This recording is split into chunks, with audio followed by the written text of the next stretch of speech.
Hi there. Been a while since I did this, but somehow I'm feeling comfortable right now with just turning the camera on and letting go. So, I haven't been journaling much, and I can't tell you why. I'm confident that most of you can recognize that we're all in a time of transition. And the transitions are personal to each of us, as well as something, that can be seen overall.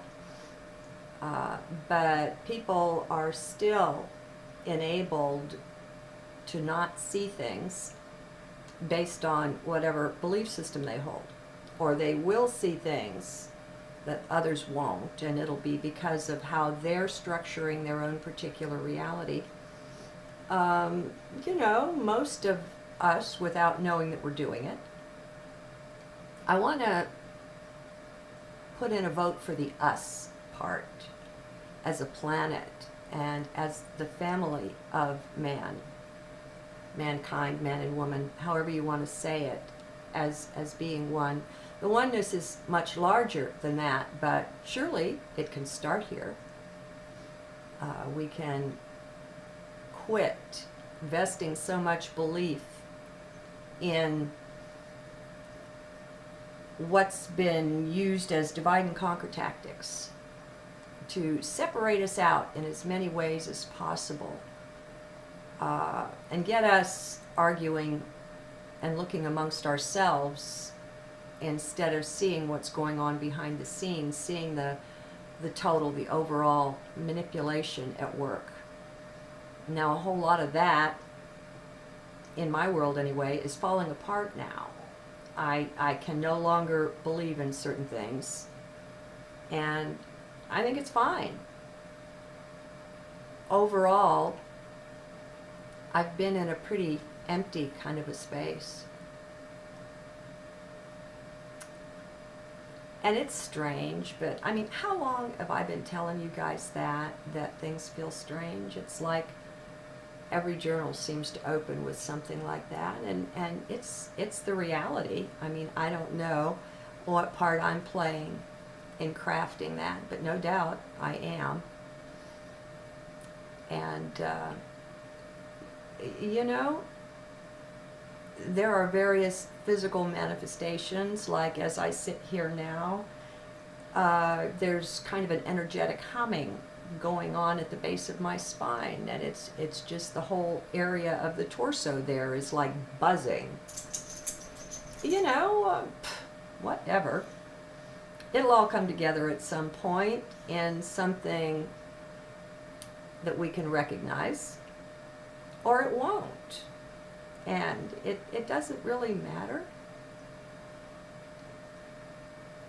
I've been doing what I've been telling you I've been doing, which is pursuing my joy, following my bliss, as Campbell said it. And so in each moment, being aware that my future will look much like whatever my feelings are right now. And knowing that I have charge of that. I mean, we don't really have charge of anything else but self. And so when we take every bit of that power back to us, that we can see, that that's showing up for us, because it comes to us beautifully timed. It always does. It always is. I see things as perfect, and they are for me. If you hold that belief, you'll see it too. If you don't, you won't. And that's not in my power to alter. But I do love our ability to come to the net and chat and share, so that the odd or intriguing ideas of this or that one can spark the same sort of thing or thinking in the rest. And everyone takes what they want, leaves what they don't, and it's all good. But no one is trying to change his fellow, his neighbor, his brother. I like the way Ross says it. It's not a teaching, it's a teach learning. Or the way Abraham says it, every stick has two ends, you know, and maybe on the teaching stick the other end is learning. And you can't do one without the other. It's like when you look at your astrological chart, people get very much into the individual spots or points on it, where your sun is, what aspects your moon makes, that kind of a thing. But the chart is very much, instead of 12 individual signs and houses, it is 6 figure 8 kind of things, because each one is a stick. And so on one end of the stick is Capricorn, the other end of that stick is Cancer. And, you know, the first house and the 7th house are the ends of that stick. And so even just by seeing that much more of a unity perspective, much is gained. I like the idea that we have infinity and eternity as our playground, because it never ends. You know, you never arrive. There's no place to arrive. Certainly you transcend 3D and you transcend the notion of place as a limit, just like we transcend the notion of time as a limit. It's not that it doesn't still exist, it just doesn't limit us anymore, and we're used to accepting the limits that are built in to our beliefs. And you see, I have all this to say, and I'm pretty well clueless where it's coming from. This isn't stuff I've been mulling over. Haven't been mulling over much. I really appreciate being able to take something I hear, something someone says, and just drop it down into heart, with neither a yay or a nay, just neutral. Just let it sink in, and then my inner self will show me the answer at some point. And often the way that that's done is all of a sudden I find that I've got a different opinion about something, and I won't necessarily know where it came from. But in some cases, it can be traced back to dropping something into heart where a deeper layer or level of pondering can take place. It is really nice. One of the major underpinnings for where I am is knowing that everything brings blessing, and giving up the whole thing about good and bad, right and wrong. It seems to me, now this is just an opinion, but it seems to me that if you have, let's say, a planet of light beings who are aware of their light beingness and are cooperative with it, folks that are following their joy, respecting their neighbors, knowing that they're not in charge of their neighbor, and all that sort of thing, you know, there's no need for law. There's an interior law that governs there. And I think Jesus summed it up well with the golden rule. Your neighbor is yourself, ultimately. And there's all the reason in the world to love them, even when they're misbehaving. Now, that doesn't mean that you invite them to be your roommate when they're in the misbehaving mode. I also believe in setting comfortable boundaries, because not everybody realizes that it's not appropriate to try to change others. And that can be awkward. And you just, there's no need. If you're following your bliss, you're not going to set yourself up that way. You're going to love yourself first. And you're going to care so much about yourself that you're going to be alert in new ways to the influences of others and making some deep level decisions about how much am I loving myself in this relationship? Am I taking good care of me first? You know, are they trying to change me? Am I trying to change them? It's just, in a lot of ways, I'm at an empty spot in whatever's going on with me. I mean, oh well, you know, I can't control them either. But if they did real mischief to one another, I have found that a little spray bottle with just some water in it, most kitties don't like a squirt of water in the face, and it gets your message across. It's not the first thing you do, but it might be the last. Most people that have pet problems, it's so funny, but it's the people that are the problem, and the pets are just playing that out. So I sit here and I watch the birds. I watch the weather. And I veg. Caring about how I feel in each moment. I'm much more cautious now about what I'm willing to listen to. The people that I subscribe to on YouTube, I used to listen to everything they put out. I don't do that anymore. If it looks too negative, there's no need to watch it.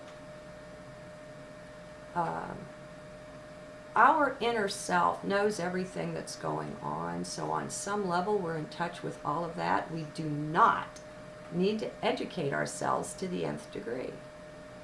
I don't know about you, but I found that that was mostly mind still trying to retain the reins of control. And I went with mind long enough, a good number of decades. I don't find that it leads me where I'm going. It took me as far as it could. And now there's an integration going on. Somehow, some way, again, as usual, that I don't understand, with higher self and with mind and ego. I'm not one that thinks that we have to destroy or get rid of mind or the ego. I think they're useful structures for helping us navigate in 3D. And I don't think we have to have this prissy perfect perfection either. I don't limit myself by what I think I should do or not do, say or not say. I find that if my consciousness is pretty well anchored in heart, I simply trust what's coming through, whatever it is. You know, and sometimes it's telling someone to back off, give me my space. I don't know. I don't have any ultimate wisdom for you here, friends. I hope I never claimed that I did. I think it's all of us together that make up the mosaic, the beautiful whole. I love Mandelbrot and the whole fractal thing, and today's computers actually being able to put it to us graphically so we can see the beauty of the interactions of the math. And the maths are pretty simple.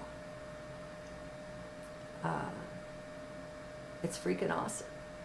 You know, if you can imagine at all, it'll take you beyond. I think I'll put a link with this to an Adyashanti video that I recently shared with a friend. If you watch it from heart, you can pretty well be guaranteed to go deeper than you've ever gone. We can only hear what we've experienced. It's like when we were little kids and our elders told us their wisdom. Yeah, okay, thanks, Grandpa. You know, but we couldn't integrate it yet. And this is where I again sing the praises of more time, of growing older, of more experience.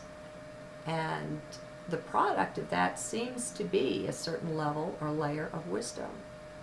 There is a certain element, a significant element of wisdom that's nothing more than experience. And that's fine. I've got no problems with that. But it's the stopping of seeking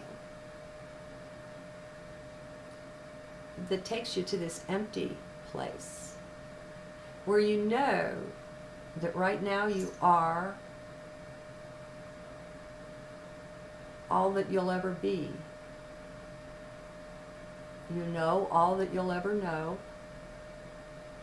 It isn't accessible to the conscious mind, but the conscious mind, not even being but 10% of the mind, much less the whole being.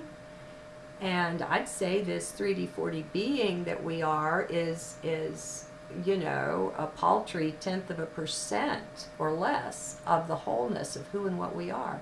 You exist right now in spirit, whole, complete, a little G God. You're there. When we incarnate, it's only a tiny portion of ourself that does it. The rest of us remains. You couldn't fit who and what you are into an incarnation. And so when we cross over, like in people's NDEs, sometimes they'll meet the spirit of someone who may have already reincarnated.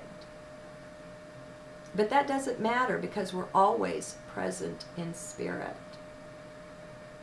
We have available to us, if we'll just open up and see it, every being that ever lived, every lifetime of our own and of theirs.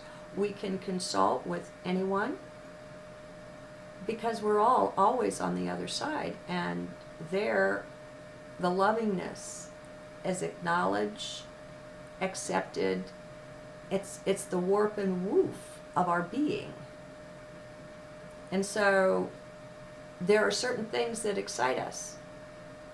We have many incarnations generally where we're pursuing certain themes. They light our fires, and that's great. Well, there's other folks and other lifetimes where we have that particular thing in common, and they're happy to consult with us, to work with us. And I'm not recommending Ouija boards ever. Not that kind of thing. That's the mind saying, okay, now I'm going to get in touch with that, whatever it is. It's not like that. You already are those other beings. It's the fractal connection that's an inner thing that we follow to make that kind of a link up.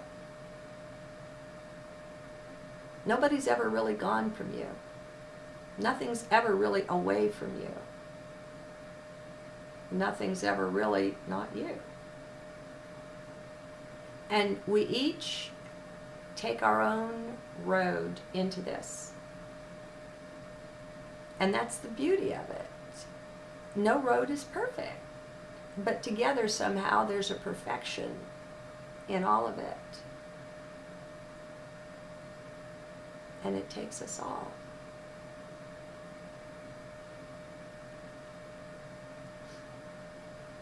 Your belief structure, what you're able to see, your beliefs and your experience. But as we delve more deeply into heart, we are automatically in touch with the rest of self, with those other lifetimes, those other experiences. Many of us have already ascended eons ago. And so it looks like the earth and her beings are in process of doing that here. Now this is different because I think the standard hasn't been the mass ascensions, but the one by one.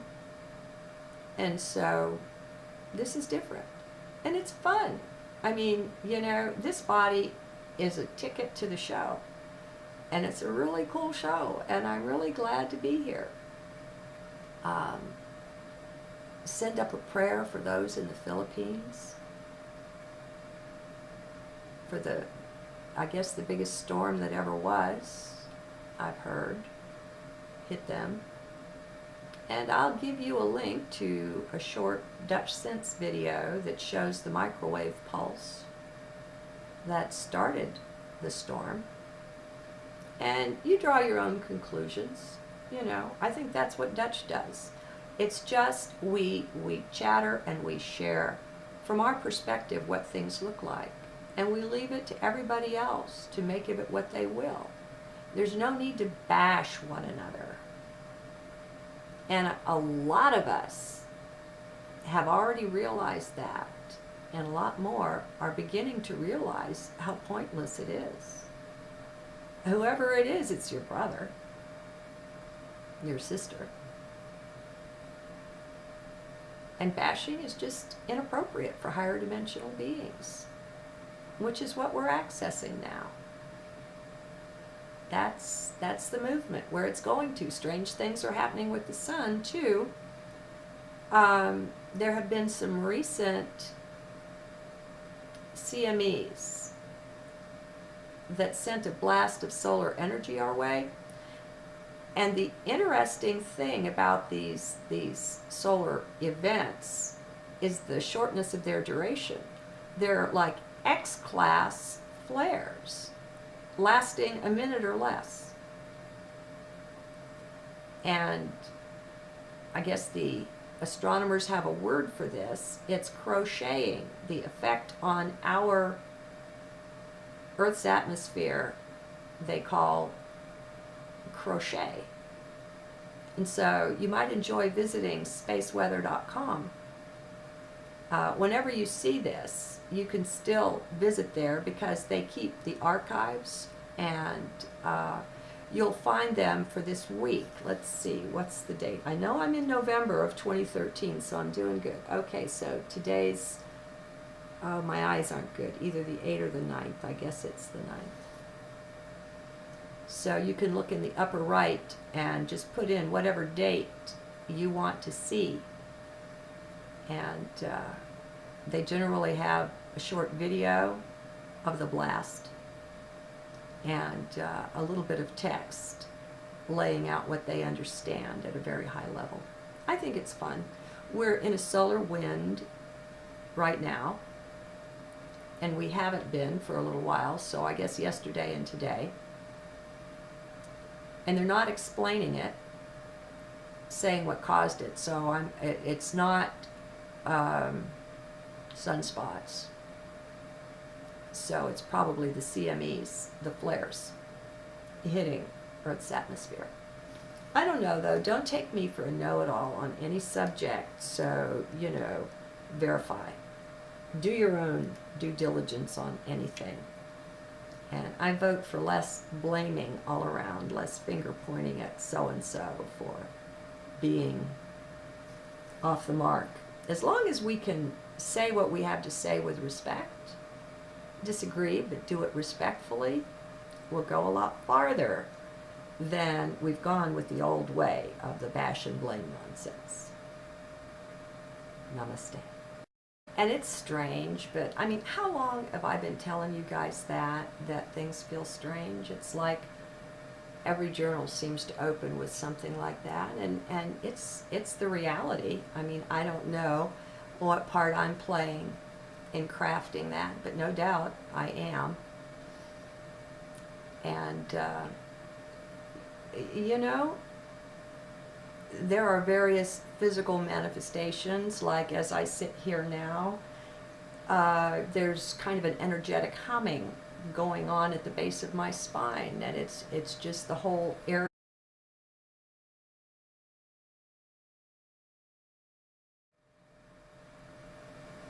Hi there. Been a while since I did this, but somehow I'm feeling comfortable right now with just turning the camera on and letting go. So, I haven't been journaling much, and I can't tell you why. I'm confident that most of you can recognize that we're all in a time of transition, and that put in a vote for the us part as a planet and as the family of mankind, man and woman, however you want to say it, as being one. The oneness is much larger than that, but surely it can start here. We can quit investing so much belief in what's been used as divide and conquer tactics to separate us out in as many ways as possible. Transitions are personal to each of us, as well as something, you know, that can be seen overall. But people are still enabled to not see things based on whatever belief system they hold. Or they will see things that others won't, and it'll be because of how they're structuring their own particular reality. You know, most of us, without knowing that we're doing it. I want to, and get us arguing and looking amongst ourselves instead of seeing what's going on behind the scenes, seeing the total, the overall manipulation at work. Now, a whole lot of that, in my world anyway, is falling apart now. I can no longer believe in certain things, and I think it's fine. Overall, I've been in a pretty empty kind of a space.